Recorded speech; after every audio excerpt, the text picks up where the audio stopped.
Hey, what's going on, guys? Welcome back to the vlog. So today I got a really fun video for you. We're actually going to be showcasing my very first day of operation with the towable boom lift at a tire shop here in Northwest Indiana that I went ahead and completed for them, a Christmas light job this season. Now, this video is really long. I'm actually going to break it into two parts. So the first part will be the tire shop, showing you guys a little bit of my thought process behind being a noob using the towable boom lift, my workflow with it, as well as some things I learned about charging it. It's very, very important that a lot of people know this. So that's what's coming up today. And on top of that, we also got this little brick and mortar shake shop. This is actually a place I go every day. I consider it my second home. That's how often I come here, every single day. Ask the owner, Todd. He'll tell you. Anyway, he wanted Christmas lights around his windows here, about 70 feet around the top windows here. So a nice, quick, easy job to get the hectic lift week started.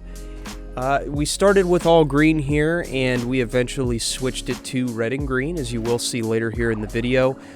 It does look really, really nice when it is done. I will show you here in a minute, but yeah, that's really what this video is, just showing you guys some installs I'm doing here around town here in St. John, Indiana, and showing you guys my thought process as we go through the process, and more specifically with the lift itself, as it's my first year renting it. So with that, let's dive right in.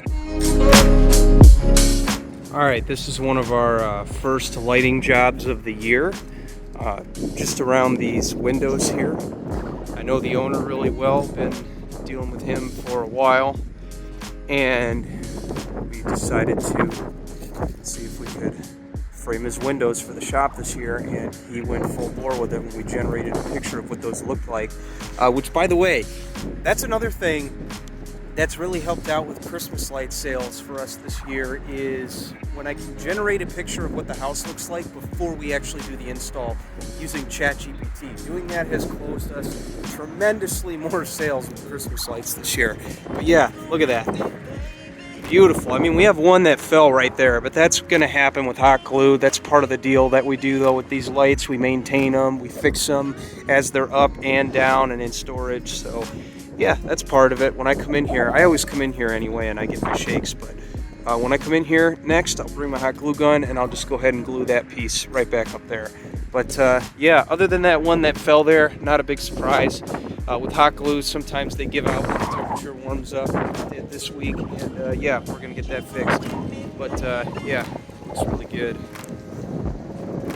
Okay, so coming up in this video, we are going to be heading into a pretty busy Christmas light week here.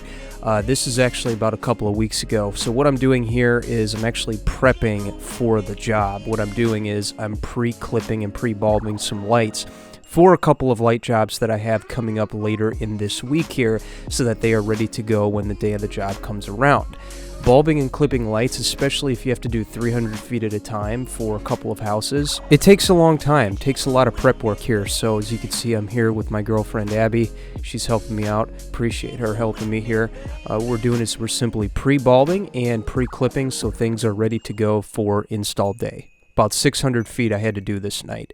So yeah, prep the night before if you can. That's what we did, and it saved us a lot of time. Hey babe, what do you think of my Christmas light roller? I like it. Isn't it nice? Curtain rod, 2 chairs. Here's another thing I figured out, and I know this kind of looks ridiculous, but when you're stringing your lights along and you're putting the lights and clips on them, I find it best to put them in what looks like a bunch pile here and actually leave the lights into the bin as I'm making them. I don't really have a video to show you this here, but essentially what I did as I made the lights is I made them, bulbed them, and clipped them as I pulled them out of the curtain rod and down the line, and I just let them formate however they naturally would as they went into the bin. I didn't try rolling them over my arm or anything. It looks like kind of a mess when it's done, but as you'll see later in the video, this technique worked really well. And then, of course, once we get to the end of the strand, you want to make sure you put a piece of tape on it, like I did right there with the yellow tape, to make sure that it doesn't get lost when you're looking for it on install day. So both of the lights I had to do here, both the right white and the red and green, I went ahead and put a yellow piece of tape on the end there so I wouldn't lose it on the day of install. I could simply just grab it. Okay, here's the fun part. So this year I decided to take the safe route when putting up the lights and actually rent a towable boom lift. Now, this had to be the best decision I have ever made for my lighting service. Now, at first it seems like a lot of money, and it is, but it is a really good deal. Let me explain. So I got this boom lift, this towable boom lift here for $1,100 after tax and everything for the entire week. Now, if I needed it for a couple of days, it would have been $400 or $500, maybe even less. Don't hold me to that. It might be a little bit less, might be a little bit more. But I think that's a really, really solid steal for what I was getting here. I was getting 40 feet up in the air and about 15 to 20 feet out. Now, that would require me to have to move the machine a little bit, as you're going to see upcoming in the video here. But this machine was a game changer this year. Granted, things did take a little bit longer because it was my first year renting it, but after a day, I had the machine down and I was flying through installs with it. I was probably doing at least an install or two a day, and I think next year that number is going to climb because I actually learned this thing really quickly. I know what it needs, I know what it doesn't need, and I know what to expect out of it. Now, one thing I did run into with this lift, if any of you out there are going to rent it for a week, is that if you're not careful when charging it with what cord you use, these things require like a professional contractor 10 gauge extension cord to charge them, especially if you're plugging them into your house. These things draw so much voltage, they will actually melt any cheap extension cord you plug into that little plug right there. So didn't start anything on fire, which is good, but it is something to think about and something you should be mindful of. So I am going to show you some installs I did this week using this machine, and I got to tell you, it does seem like a premium price point up front, but when you crunch the numbers and you price your jobs correctly, enough to pay for this machine itself and beyond with one job or more, it's really worth the investment of having something that allows you to get up higher with a little more peace of mind than you would on a ladder or a pitch hopper in some cases. I do have a pitch hopper as well, but having a machine like this in certain situations is very, very helpful, as you're going to see coming up here in this video. And anybody who takes on two-story Christmas lighthouses, I definitely recommend it for sure. Despite the high price point, I think it's a safe way to go, and I think it allows you to be a little more at ease when you're doing those taller houses. Now, granted, you are going to have to drive it on the client's property, so if they're not okay with that and you're doing everything lift only, it is what it is. If they're okay with it, cool, we'll get the job done. As a business owner, you got to set your rules, you got to set your boundaries. If they're not cool with that, it is what it is. But if they are, awesome, great, let's get to work. Speaking of which, enough about this machine. Let's get into the work that I have coming up with this machine. All right. We're doing this Morton building here, local business, friend of mine, he owns a local business. We've done his house for so many years, and I was able to get him to do his business. Well, he kind of wanted to do it too, so what I'm going to do, I'm going to try something different here. So I'm pretty much going to live up there until I have to move the machine. I have to move it multiple times down the line because it'll only get 15 feet out. So water, wire cutters, male, females, lamp wire if I need it, and then the lights, which we packed a certain way. We talked about that before. So, and he does want us to do it during business hours, so we're just gonna stay out of the workers' way and get this done nice and easy. So let's get on up there. Okay, when I was bulbing these, I screwed up. So see how these are a pattern? Red, green, all the way down? Well, right here, I kind of screwed up big time here. So I'm about to, here's what I do to fix this. I just cut it off, male, female splice, and that's it. But typically, when you're doing this ahead of time, you actually want to try and avoid this. But given that I made this mistake, I'm not willing to go back and bulb and rebulb 200 feet. So we're going to go ahead and cut that off.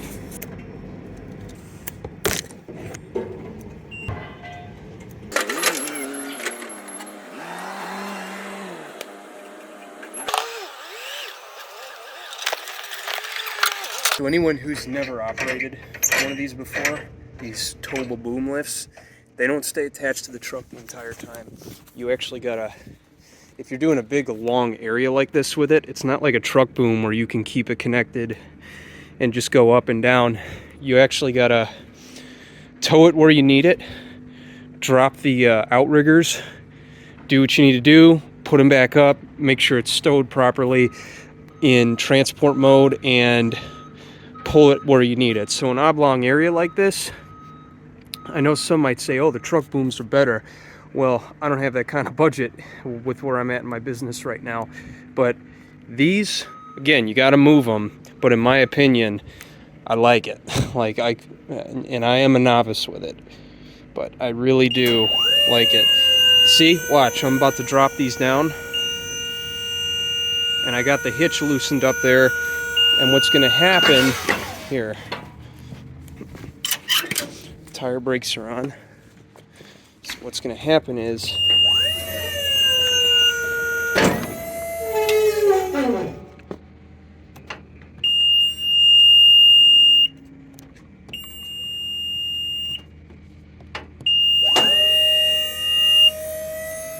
going to drop that one, and then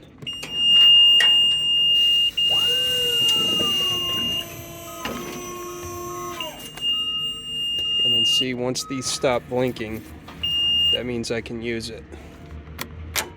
Switch to the bucket and I'm good to go. Okay, this is after moving the truck. So what I do when I move the truck, because the bucket's attached to the lift, is I actually take the box out of the lift so that when I pull it, I don't wind up pulling on the lights and pulling them down the gutter and risk a domino effect and having to start all over. So there's a little tip for you. Oh, and another tip. Lift with your legs when you do this. You don't need to be tearing out your back. Now for the fun part. Up, up, and away. So anybody, again, who has never used one of these lifts before, it is a learning curve. Learning all the booms, where they go, up and out, up only, out only. Every boom has a different purpose. Now, I'm not going to explain to you how to use it because I'm in no position to explain to you how one of these are operated. I'm learning like you guys are.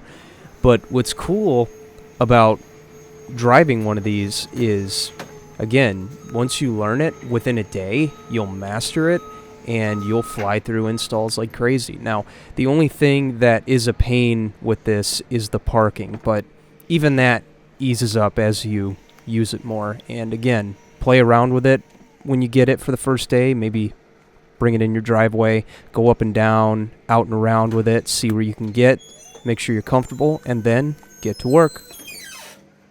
I would also like to state, make sure you're safe when you're operating this thing. Again, you got those 4 outriggers on the ground. We're on flat ground here, so we don't need anything, but if we're on hills like you're going to see in part 2, it's a good idea to carry some pieces of plywood to help preserve traction in those situations. Always be safe. Now, another thing you'll notice that I like to do as I am on one of these, and I am parked in a certain position because we are going to move down the line with the bucket as we work through this gutter here until we can no longer reach anymore and have to move it, is I actually take about 50 feet ahead down the line. I take that and I tie it around the bucket. That allows me to take a little more control of the situation, if you will. See how I have it knotted there? That allows me to hold on to the strand and actually keep it from putting too much tension on the gutter, if you will, and allowing the lights to rip down like a domino effect and then have to start over. So by doing simple things like that, it'll literally save your day by a couple of hours. So make sure you're smart and proactive to make sure the lights don't fall off the roof. That's exactly what I did here. Knotted them to the bucket, as you can see there. That allows me to keep a little bit of slack as I move and keep it from, again, ripping off the gutter and then having to start over again because of the domino effect when these come down. They come down much faster than they go up, so make sure you're careful. And these are standard shingle and gutter clips. Now, these are actually the new ones. I got these from Ewing, and what's cool about these is they actually go under the bulb. And I like these because when you go to take them down, they don't stay up on the roof or scatter all over the ground when you rip them up. Pretty cool. Alright, fast forward, here we are. I think this one turned out pretty good. By the way, if you're in the region and you're looking for some of the best tires in town, there you go, right there, for all your tire needs. So this one turned out pretty good. I used ChatGPT to measure it. About 300 feet is what I did, just to be on the safe side. I believe it said around 300 feet, but yeah, we were about 5 feet extra. Like, I got 5 extra bulbs that we cut off there and capped. So we got a total of like 295 bulbs up there. That looks pretty tight. Looks good. So these are the C9s, the faceted C9s. They can be faceted on a building like this because they won't be seen for like 40 feet. But even up close, they look nice. Yeah, that light is like shining really bright. Yep.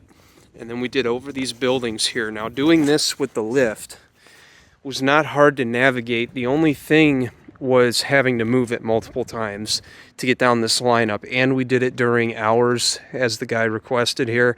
So yeah, we just had to work around the workers, but that wasn't a problem. They were very accommodating. So yeah, it looks pretty good. Plugs are custom cut and made. Extension cords are also custom cut and made. That worked out really good. And then up here on this peak, I was not able to get the lift from the front up that way, so I actually had to get up there. That is being on top of one of these Morton buildings is, you know, it's a chore for sure. It doesn't look like it, but you got to be very careful. And there are no clips on these. These are just the factory clips that come on the sockets. That's what we did right here. I think those will give out after a year, so I will have to next year buy a special kind of clip for all of these, because these are the factory clips and they do wear out over time. But for the first year, it'll do. We know what to expect next year, so we're gonna adjust accordingly. But yeah, turned out really, really good. Very happy with it. JTLK Turf. Crushing the Christmas lights. All right, we're back at the shake shop now after completing that tire shop. I was talking with the owner here. As cool as the green looks, we're going to keep that as like a spring look, because we're actually going to keep these up as long as possible, definitely year round. So right now we're getting it ready for Christmas. We're actually adding in some reds with the greens there. Give it a nice little winter look. But yeah, things are coming together here, and that's good. Looking really good there. I think it'll look nice.